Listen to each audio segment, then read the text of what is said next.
Hey, what's up, traders? The watch list video for, let me figure this out, Wednesday, June 16th, starting with the SPY. We're still hanging out near all-time highs. It is worth noting that this is the FOMC week, so tomorrow, probably 2 p.m., right, there'll be an FOMC decision.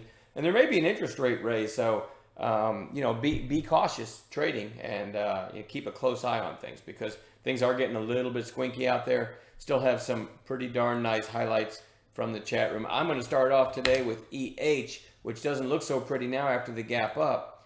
I've got after hours on here. Let me fix that. I was looking for some after hours trades.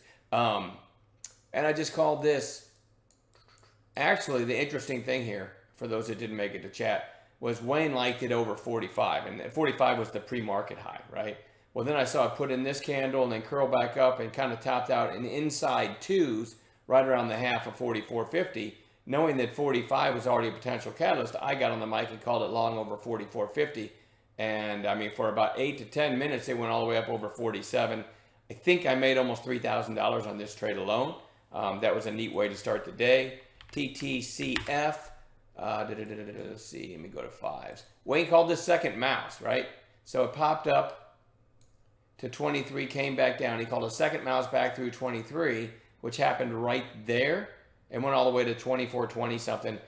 Really kind of a neat little call there. And I also mentioned CLOV over the highs, which would have been, when it looked like this, to the early high was 1477. So we're looking for a break, and it's right there. It went pretty quickly over 1540.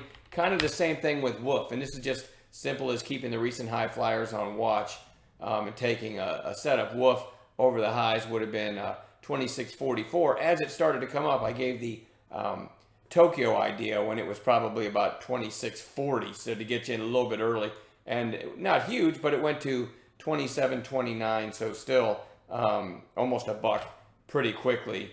And so there's some highlights from the day. What are we watching for tomorrow? RAPT, big rip yesterday, gap up and sell off today. Looking for a third day play there. There was no trades in it today. RMED just goes back on bounce watch. It hit the 20-day today, so that one's kind of interesting to me. NOVN. This one's weird because it had a big rip and then sold off, but then kind of a secondary day, and then today kind of an ugly day. So it's not a very clean chart setup. So this is, as you know, let's boil it down to basics. This is an in-play stock that had a red day here, right, on way lower volume. This could easily be it turned right back up and give an A+ rip tomorrow, right? So we'll see if it gives us a proper entry. The chart's a little weird looking for me. I'm actually surprised at myself for having RCON on watch, but I'm doing it anyway. I mean, it gapped up 3 sessions ago and ripped through 17 and then completely fell apart. Then a quiet day and then another red day.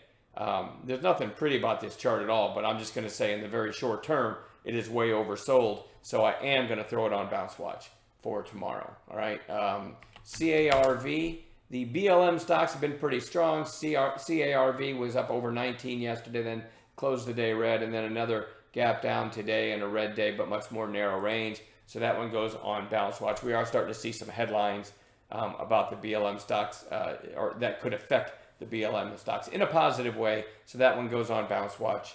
YRD. Again, it's kind of quiet, but it's interesting, right? It had this big pop, and then you've got it just kind of slowly building. I'm going to keep it on watch. It only traded 476,000 today, so just understand it's a thin stock.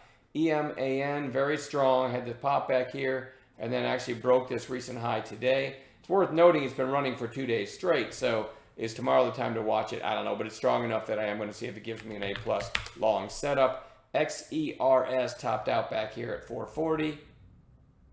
Today hit 442 before closing way off its highs, but nice volume. It is kind of building too. I don't know what's up with that one, but I'm going to keep it on a chart. ASTS had the big rip, came down sideways and starting to curl up. So this one is interesting to me. Going to go on watch tomorrow. And then lastly, GOEV had this nice rip to 12 and then came back down and really curling back up on nice volume today. I think they're talking about this being a Wall Street bets play or something, but probably my favorite chart going into tomorrow is this GOEV. All right, not a very big list today. Again, FOMC day tomorrow. I usually don't like trading on FOMC day, especially after the announcement. but anything can happen. So I'm going to be in front of the screen, see if we can catch some trades. And I'm done babbling. We'll see you guys in chat in the morning.